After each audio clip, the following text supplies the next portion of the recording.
sabi ng Panginoon sa pang-apat na utos, alalahanin nyo ang araw ng pamamahinga, ang araw ng Sabat, ang araw ng Panginoon, upang ipangilin pakabanalin. 6 na araw kayo maghahanap buhay at inyong gagawin ang lahat ng inyong mga gawain. Ngunit ang ikapitong araw ay araw ng pamamahinga, araw ng Sabat, na siyang araw ng Panginoon. Sapagkat sa loob ng 6 na araw ay ginawa ng Diyos ang langit, ang lupang, dagat, lahat ng nangaroon, at nagpahinga't pinakabanal, pinagpala ng Panginoon ang araw ng Sabat, na ang araw ng Sabat ay ang ikapitong araw, at ang ikapitong araw, iyan ay araw ng Sabado, hindi po linggo. Hindi kailanman ipinag-utos ng Diyos na ipangilin pakabanalin ang araw ng linggo at pistang pangilin.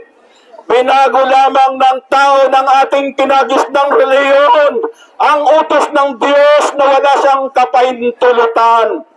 Kaya kung mahal natin ang ating Panginoong Diyos, kung tunay at tapat tayong nananalig na nanampalataya sa ating Panginoong Kristo na nabayubay sa krus ng Kalbaryo, ang aalalahanin natin at ipapangilin ay ang kanyang karawan, ang kanyang banal na araw ng Sabat, na siyang araw ng pamahinga, na yan ay araw ng Sabado, hindi po linggo, mga kapatid, mga kababayan kong minamahal. Mangyari po mga kapatid, ang araw ng Sabat, ang araw ng kapahingahan ay siyang tanda ng Diyos.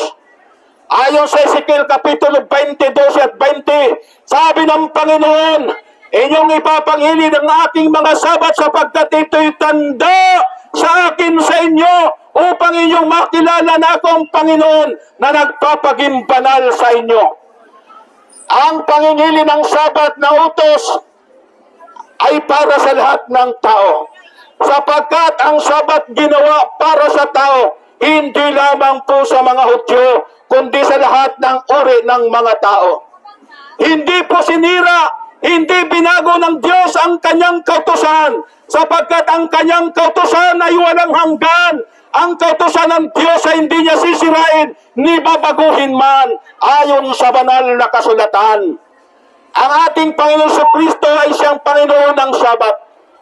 Nag-iwan po sa atin ng halimbawa ang ating Panginoon Kristo na nabayubay sa krus ng Kalbaryo. Ayon sa kanyang ugali, pumupunta sa simbahan o kapilya sa araw ng Sabado, hindi po linggo. Bagamat ang ating Panginoon Jesus na buhay ng unang araw ng siyang linggo, subalit hindi niya ipinag-utos na lalahanin at ipangilin ang kanyang araw ng pagkabuhay na mag-uli. Kundi salip ang araw ng pagkabuhay na mag-uli ay ang araw ng Sabado, hindi po linggo.